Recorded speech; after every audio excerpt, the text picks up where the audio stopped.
আজকে দ্রুত টাকা পাওয়ার জন্য আজকে আপনাদের একটা উপায় আমি বলে দেব। যারা যারা চরম আর্থিক সমস্যায় পড়েছেন, কোনোভাবে হাতে টাকা থাকছে না, বারবার করে মানুষের কাছে টাকা চাইতে হচ্ছে, বা আপনি হয়তো বারবার করে লোন করে ফেলছেন, টাকা থাকছে না বলেই আপনি লোন করে ফেলছেন। আজকে যাতে আপনার কাছে দ্রুত টাকা আসে, আজকে এমন একটা তন্ত্রের উপায় আমি বলে দেবো আপনাদের। দেখবেন খুব দ্রুত কিন্তু আপনার কাছে টাকা আসবে। অর্থের জন্যে এই টোটকাটা আপনারা অবশ্যই করবেন বাড়িতে সকলে। যারা যারা চরম অর্থের কষ্টে ভুগছেন, কিছু মানুষ আছেন যাদের কিন্তু এই মুহূর্তে টাকার দরকার হয়, কোনো না কোনো বিশেষ কাজের জন্য তাদের টাকার কিন্তু প্রয়োজন হয়, কিন্তু সেই টাকা তারা জোগাড় করতে পারছেন না। আজকে যে উপায়টা আমি বলে দেব, এই কাজটা করলে কিন্তু আপনার কাছে দেখবেন আবার কিন্তু আপনি টাকা পেয়ে যাবেন, আবার কিন্তু আপনি অর্থ পাবেন। এবং এটা যদি আপনি করে যেতে পারেন, তাহলে মনে রাখবেন ভবিষ্যতে কখনো আপনার আর্থিক কষ্ট আসবে না। ভবিষ্যতে কখনো আপনাকে দারিদ্রতার সীমানায় থাকতে হবে না। কারণ অনেক মানুষ দেখবেন তন্ত্র মন্ত্র করে বা অনেক চালান ক্রিয়া করে ক্ষতি করে দেয়। তার জন্য আমরা দেখতে পাই যে কিছু মানুষের কাছে অর্থ কিন্তু থাকেই না, তার কাছে অর্থ দিনের পর দিন শেষ হয়ে যায়, এবং সেই মানুষটা কিন্তু যত সময় যায় তত কিন্তু সে গরিব হতে থাকে। আজকে যে উপায় আপনাদেরকে আমি বলে দেব, দেখবেন আপনি গরিব থেকে কিন্তু বড়লোক হয়ে যাবেন, আপনি গরিব থেকে ধনী হতে পারবেন। আজকে অর্থের এই কার্যকারিতা টিপসটা আপনারা সকলে কিন্তু মন দিয়ে শুনবেন ভিডিওটা ভালো করে, তারপরে বাড়িতে এটা আপনারা অ্যাপ্লাই করবেন। যদি আপনারা বাইরেও থাকেন, যদি আপনার অর্থের কষ্ট থাকে, টাকা পয়সার সমস্যা থাকে, আপনি কিন্তু সেখানে বসেও কাজটা করতে পারেন, তাতেও কিন্তু কোনো সমস্যা নেই। আপনার কাছে যেখান থেকেই হোক অর্থ কিন্তু আসবেই আসবে। অর্থের সমস্যা মোট কথা আপনার কিন্তু আর কখনোই কিন্তু থাকবে না। চরম আর্থিক কষ্টটাও কিন্তু কেটে যাবে। আপনার উপরে যদি কোনো ক্ষতি করাও থাকে, তাতেও কিন্তু চিন্তা করার কিছু নেই। কি করবেন?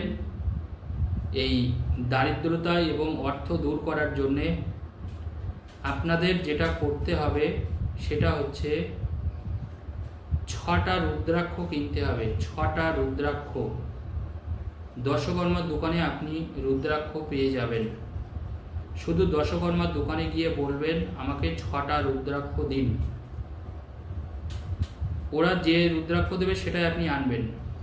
সেটা 5মুখী হোক, 6মুখী হোক, 3মুখী হোক, 6টা রুদ্রাক্ষ আপনি আনবেন।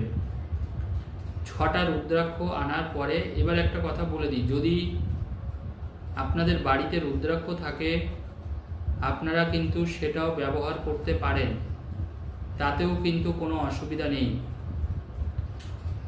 আর 6টা রুদ্রাক্ষ আপনি অতি অল্প পয়সা দিয়ে আপনি দোকান থেকে আনতে পারবেন, খুব কম দাম রুদ্রাক্ষের।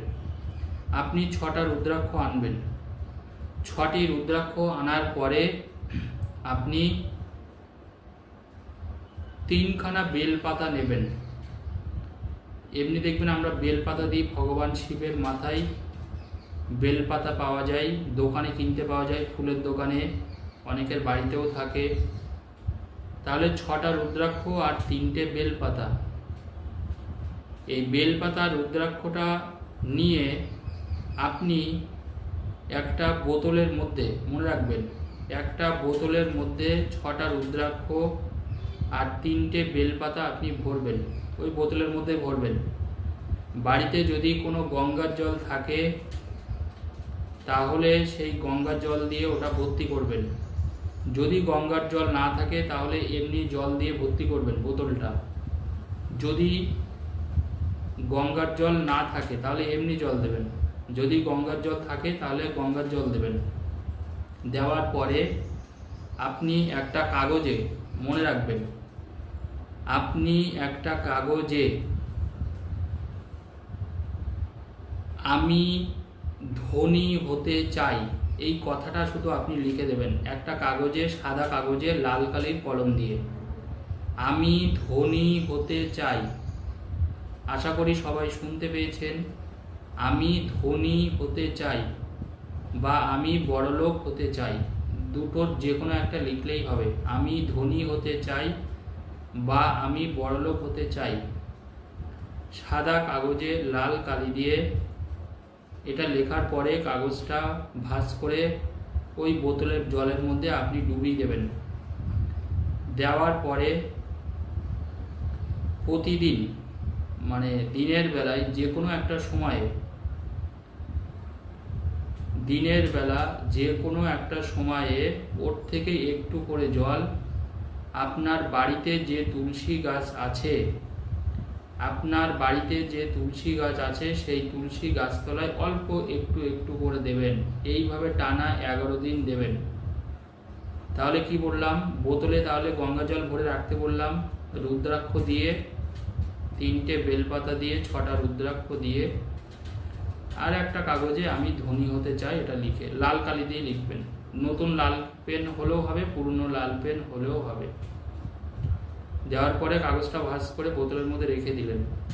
প্রতিদিন আপনি স্নান করার পরে ওই যে বোতলের যে জলটা আপনি তুলসী গাছের গোড়ায় একটুখানি করে দেবেন, একটুখানি করে, বেশি দেওয়ার দরকার নেই।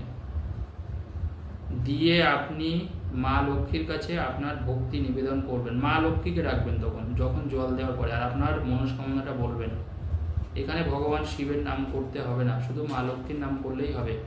তুলসী গাছতলায় অল্প একটু জল দেওয়ার পরে আপনি আপনার আর্থিক অবস্থাটা বলবেন। এটা কিন্তু একদম প্রমাণিত টিপস। টানা প্রতিদিন 10 দিন করবেন, টানা করবেন, তারপরেও করে যাবেন, কিন্তু 10টা দিন মিনিমাম করতেই হবে। 10টা দিন আপনি করবেন, একটু একটু করে, কিন্তু দয়া করে জল দেবেন। জল কিন্তু বেশি দেবেন না, একটুখানি করে জল দেবেন। এটা যদি আপনি করতে পারেন, আপনার যদি কোনো ক্ষতি করা থাকে, আপনার ব্যবসায় যদি লস চলে, আপনি হয়তো অন্য কারোর কাছে অর্থ পান, টাকা পান, সে টাকা দিচ্ছে না, তাহলেও কিন্তু আপনার এগুলো সব কেটে যাবে। অনেকটা গ্রহগত সমস্যা কেটে যাবে। বিশেষ করে আর্থিকভাবে যদি আপনি কোনো দুর্বল হন, যেসব গ্রহ দায়ী হয় অর্থনৈতিক কষ্টের জন্যে, সেগুলো কিন্তু সবটা কেটে যাবে এবং আপনি তরতরিয়ে কিন্তু জীবনে উন্নতি করবেন। এবং আর একটা গুরুত্বপূর্ণ কথা বলে দিই, আপনার অর্থের সমস্যা কাটবে। আপনি আর্থিকভাবে কিন্তু ধনী বা বড়লোক হতে পারবেন। কাজটা পরীক্ষিত টিপস, আপনারা একটু দয়া করে করুন যারা যারা চরম আর্থিক কষ্টে ভুগছেন। ধন্যবাদ।